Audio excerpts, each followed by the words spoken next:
আসসালামু আলাইকুম। আশা করছি সকলে ভালো আছেন। নাহিদ উপদেষ্টা গত 2 দিন আগে পদত্যাগ করেছে।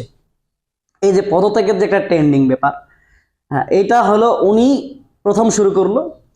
আশা করছি যদি আগামীর দল যদি ওরা নির্বাচিত হয়, ওনারা যদি নির্বাচিত হয়, তাহলে জনগণ যদি ওদেরকে পছন্দ না করে, ওই দলের কোনো একটা নেতাকে যদি পছন্দ না করে, তাহলে এই যে একটা ট্রেন্ডিং পদত্যাগ করার, এটা কিন্তু অলরেডি চালু হয়ে গেছে নাহিদ ভাইয়ের মাধ্যমে। যার জন্যই এই যে চালু করে দিল, সেই ক্ষেত্রে বা সেই দিক থেকে সেই বিবেচনায় নাহিদ ভাইকে আমি স্বাগত জানাই। আরেকটা ব্যাপার, সকলেই বলছেন নাহিদ ভাই কি করছে, তার লোভের জন্য, স্বার্থের জন্য, ব্যক্তি স্বার্থের জন্য তিনি পদত্যাগ করছেন, নতুন দল গঠন করে নতুনভাবে সে ক্ষমতায় আসবে।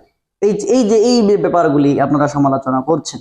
সব মিলিয়ে আমি বলবো সমালোচনা করার কিছু নেই। এখানতে নতুনভাবে রাষ্ট্র গঠনের জন্য তার প্রয়োজনীয়তা আছে, এবং তার যে চিন্তা চেতনা, এটা দেশের মঙ্গলের জন্য এবং কল্যাণের জন্যই। নাহিদ ভাইয়ের জন্য অনেক অনেক শুভকামনা রইল, দোয়া এবং প্রত্যাশা রইল এটাই যে আগামীর দেশের কল্যাণে এবং জনগণের স্বার্থে আপনি কাজ করবেন। ধন্যবাদ। আসসালামু আলাইকুম।